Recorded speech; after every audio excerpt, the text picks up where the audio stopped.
Assalamualaikum warahmatullahi wabarakatuh. Kami dari kelompok Waalaikumsalam.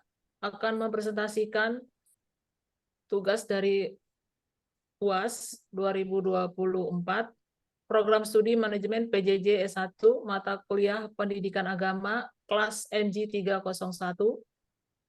Judul paper Kerukunan Antar Umat Beragama, studi kasus Elia Miron, minta Kementerian Agama Reformasi Al-Quran. Dosen pengampu Dr. Yusuf Setiadi, SH, SSTMK, MM, MHUM, Jakarta, 7 Februari 2024. Ya, di anggota kelompok 3 ini kita ada 11 orang. Ada Kak Adisya Putra, Kak Andik Purwanto, Kak Hermansyah, KM Jauharul Bari, Kak Maria Rambu, Kak Marintan Harlin, Kak Nurahwati, saya Zialvina Fitri Aprilia, Kak Supriyatin, Kak Yeti Kristiana, dan Kak Yosef Fauzi. Adapun latar belakang dan rumusan masalah, latar belakang dari penulisan studi kasus ini disusun adalah dikarenakan viral di media sosial akan ucapan Elia Myren yang menyebutkan reformasi Al-Quran di tengah konflik Israel-Hamas yang semakin hari semakin memanas dengan banyaknya korban berjatuhan terutama anak-anak dan perempuan. Karena dianggap menyinggung salah satu agama yaitu Islam, konten ini menuai berbagai kritikan dari berbagai kalangan masyarakat, baik itu dari ulama, cendekiawan, atau masyarakat biasa atau awam, di mana Elia Myren meminta agar Kementerian Agama melakukan reformasi terhadap ayat-ayat Injil dalam Al-Quran. Hasil penelitian YouTube pada sebuah episode podcast di kanal YouTube Dr. Richard Lee pada 16 November 2023, Elia Myren, Elia Myren YouTube, https://myoutube.com #Elia Myren. Menyoroti unggahan di YouTube Richard Lee yang mengundang Elia Myren di channel YouTube-nya dan berdiskusi tentang perang Israel versus Palestina. Dalam diskusi tersebut muncul ucapan Elia Myren yang meminta Kementerian Agama untuk melakukan reformasi tafsir pada salah satu surah dalam Al-Quran, yaitu surah Al-A'raf ayat 157. Menurut Elia Myren, tafsir tersebut merusak pandangan teologi kekristenan. Unggahan ini menuai berbagai reaksi dari netizen, terutama umat Muslim yang menolak perubahan pada kitab suci mereka.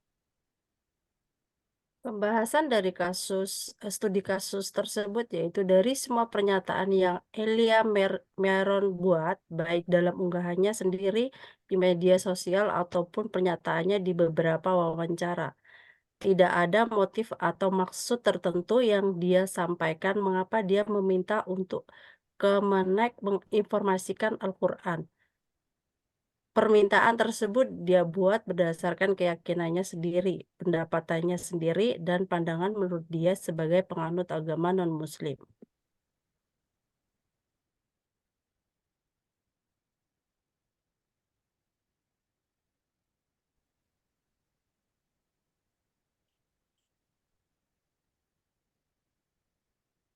Kemudian ingin mendapatkan perhatian banyak orang dengan membuat pernyataan kontroversi di sosial media, di mana sosial media yang memiliki banyak penggunanya, yang secara kebetulan dia diundang ke YouTube, Dokter. Yang kita tahu saat ini dalam menggunakan sosial media dibutuhkan sikap atau tindakan yang bijak. Tetapi ada sebagian orang yang menggunakan media sosial hanya untuk kesenangan, keuntungan, dan kepuasan untuk diri sendiri maupun keuntungan materi dari unggahan tersebut. Segala macam cara dilakukan agar apa yang dia mau tercapai atau viral. Mungkin salah satu cara Elia untuk memuaskan dirinya sendiri dengan cara yang dia lakukan saat ini. Selain konten yang kontroversial, Elia juga menarik perhatian publik karena penampilannya yang membuat banyak orang bingung mengenai jenis kelamin Elia. Untuk itu, dia melalui podcast kanal YouTube Dr. Richard Lee yang tayang pada Kamis 16 November 2023, dia mengatakan bahwa dirinya adalah seorang laki-laki. Elia Myren bersekolah di sekolah Kristen dan sinagoga Lewis, di mana ia belajar tentang kedua agama tersebut, Elia lulus SMA pada tahun 2012 dan kemudian mendaftar di Universitas Indonesia, di mana ia mengambil jurusan sastra Inggris. Sosok Elia Myron, seorang konten kreator yang sering membahas isu-isu agama, khususnya Islam, Kristen, dan Yahudi di media sosial. Penampilan Elia Myron di podcast Dr. Richard Lee, di mana ia menjelaskan sudut pandangnya sebagai sosok yang cukup religius tentang konflik Palestina dan Israel. Kesimpulan dan rekomendasi. Dalam faktanya, gesekan yang terjadi antara umat beragama tidak kalah sering dan sangat berbahaya. Islam menjunjung tinggi toleransi.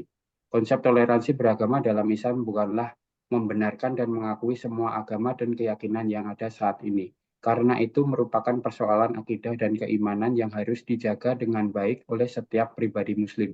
Toleransi bukan mengakui semua agama sama, apalagi membenarkan tata cara ibadah umat beragama lain.